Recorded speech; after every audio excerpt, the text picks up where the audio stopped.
30 अगस्त 1942 world war II का खूनखार दौर। Deep enemy territory, Japanese occupied Burma का एक छोटा सा इलाका। 3 अंडरकवर मर्द एक हेवीली गार्डेड फेरी पर बोर्ड कर रहे हैं। अगर ये रिवर क्रॉस हो गई तो ये लोग वर्ल्ड वॉर II के इस मौत के कुएं से निकलकर शायद ही जिंदा घर लौट पाएंगे। अगर एक भी गलत कदम निकला तो सीधा मौत। बोट चलने ही वाली थी कि अचानक से एक खौफनाक आवाज आती है, स्टॉप। एक प्रो जापानीज लोकल एजेंट ने उन्हें पहचान लेता है और लोकल गार्ड्स को अलर्ट कर देता है। कुछ ही लम्हों में उनकी बोट चारों तरफ से घेरी जाती है।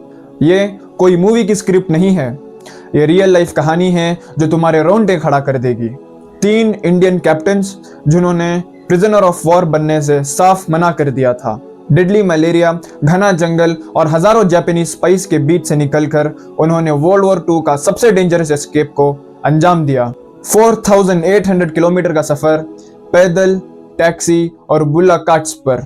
और सबसे हैरान कर देने वाली बात यह है कि जिन लोगों को उन्हें पकड़ने के लिए भेजा गया था वही लोग उनके बड़े मददगार बन गए।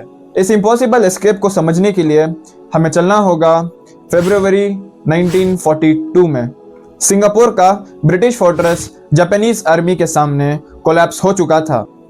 लगभग 50,000 इंडियन सोल्जर्स जो ब्रिटिश के तरफ से लड़ रहे थे उन्हें दुश्मन ने चारों तरफ से घेर लिया था और उन्हें प्रिजनर ऑफ वॉर के कैंप्स में डाल दिया गया।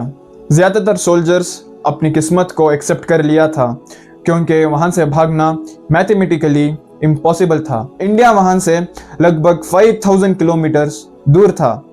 बीच में गहरे समंदर, गहने जंगल और रास्ते में खड़ी जापानीज आर्मी। लेकिन एलीट 419 हैदराबाद रेजिमेंट के ऑफिसर्स ने जब ये बारबेट कैंप देखा तो उन्होंने तय किया कि हम यहाँ नहीं मरने वाले। कैप्टन बलबीर, कैप्टन प्रीतम और कैप्टन गंगाराम ने एक सीक्रेट पैक्ट बनाया। उनके बाकी साथी उन्हें पागल कह रहे थे, रोक रहे थे, लेकिन उन्होंने अपना फैसला नहीं बदला।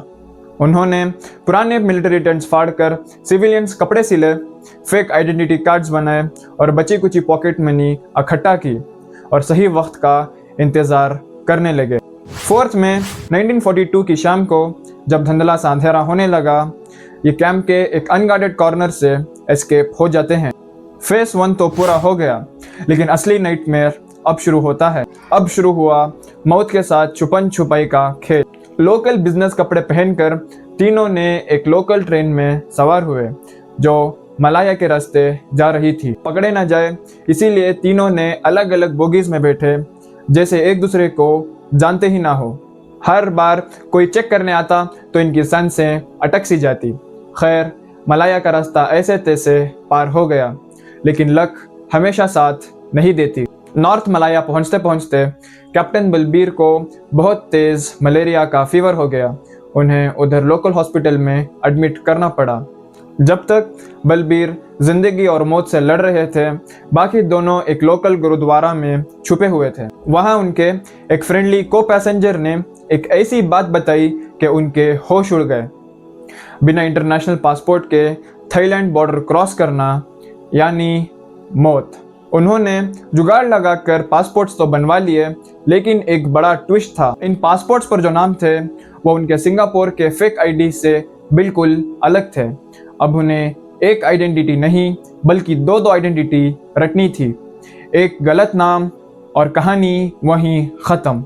किसी तरह वो बॉर्डर क्रॉस करके एक मालगाड़ी में छुपकर थाई बर्मा बॉर्डर पहुंचे। वहां उन्हें एक ऐसा कैरेक्टर मिला जो बिल्कुल किसी गैंगस्टर मूवी का लगता है। वो उधर मिले खान ज़्यादा को, जो कि 70 ईयर ओल्ड पठान थे जो कलकत्ता जेल में 12 साल सज़ा काटी फॉर अटेम्प्टेड मर्डर। अब वो लोकल कैटल स्मगलर हैं। खान ज़्यादा इन तीनों को देखते ही साफ बोल दिया कि आगे जो जंगल है वो एक मौत का कुआं है, जिंदा नहीं बच पाओगे। लेकिन जब उसने इन तीनों के आंखों में डिटर्मिनेशन देखा तो वो समझ गया कि ये पीछे हटने वाले नहीं हैं। उल्टा उसने उनकी मदद की। उसकी बीवी ने उनके लिए खाना पैक किया और वो उन्हें स्मगलर्स के सीक्रेट माउंटेन पाथ्स समझाने लगा। 1 जून को उन्होंने जंगल में कदम रखा। 24 आवर्स के अंदर घना जंगल ने उन्हें निगल लिया था। मैप्स बिल्कुल बेकार हो चुके थे, तीनों भूख के मारे बेहाल थे और तीसरी रात को एक बर्मीज फैमिली ने उन्हें ढूंढा और बताया कि 3 दिन से वो सिर्फ एक ही जगह घूमे जा रहे थे। अगर वो फैमिली उन्हें सही रास्ता नहीं दिखाती तो शायद ये कहानी सिर्फ जंगल तक ही रह जाती। अगली सबसे बड़ी मुश्किल थी रंगून, जो उस वक्त एक्सिस इंटेलिजेंस और जापानीज स्पाइस का सबसे बड़ा हब था।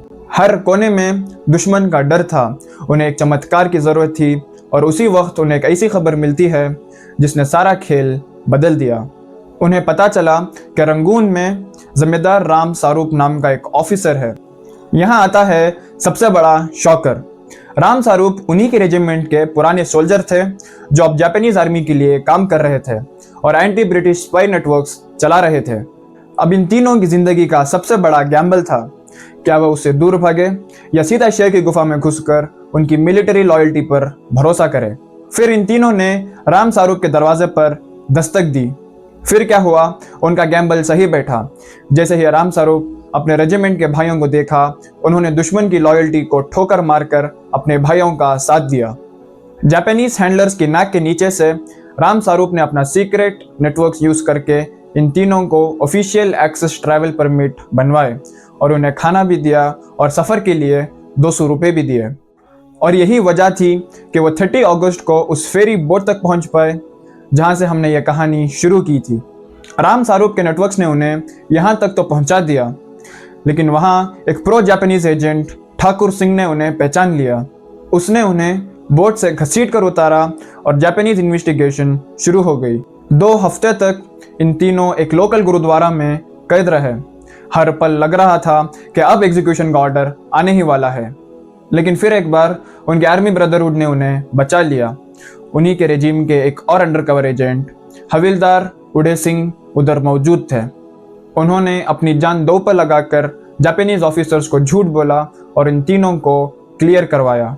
अब उन्हें पता चला कि साथ चलना बहुत डेंजरस है, इसीलिए उन्होंने बहुत मुश्किल फैसला किया अलग होने का। कैप्टन बलबीर सिंह और कैप्टन गंगाराम ने सबसे खतरनाक नॉर्थर्न रूट पकड़ा। पास में कोई रिसोर्सेज नहीं थे, घुटनों तक कीचड़ और बारिश में वो दिन रात रहे और फाइनली 29 सितंबर 1942 को पूरे 5 महीने भागने के बाद वो एक ब्रिटिश पेट्रोल लाइन के सामने पहुंचे। वो इंडिया का बॉर्डर क्रॉस कर चुके थे और फाइनली दे वर फ्री। और ठीक 1 महीने के बाद कैप्टन प्रीतम सिंह ने भी एक डीप जंगल रिकनेसेंस मिशन के दौरान दुश्मन को चकमा दिया और दिल्ली आकर अपने भाइयों से मिल गए। 1 मार्च 1943 को इन तीनों की बेमिसाल बहादुरी, डिटर्मिनेशन और आयरन विल के लिए कैप्टन बलबीर सिंह, कैप्टन प्रीतम सिंह और कैप्टन गंगाराम पारप को मिलिट्री क्रॉस अवार्ड से नवाजा गया, जो उस वक्त के लिए सबसे बड़ा गैलेटरी अवार्ड में से एक था। उन्होंने जंगल हराया, एक सुपर पावर एनिमी को चकमा दिया और एक 4800 किलोमीटर का मौत का सफर पार किया सिर्फ अपनी मिट्टी पर वापस आने के लिए। अगर आपको लगता है इस अनसीन रियल इंडियन हिस्ट्री के ऊपर एक कमाल की बॉलीवुड मूवी बननी चाहिए तो कमेंट्स में बताना। और अगर ये वीडियो थोड़ा बहुत इंफॉर्मेटिव या इंटरेस्टिंग लगा तो मेक श्योर टू लाइक, और ऐसे वीडियोस मैं लाता रहूंगा, so make sure to subscribe. मैं मिलूंगा किसी और वीडियो में। टिल देन टेक केयर, माय सलामा।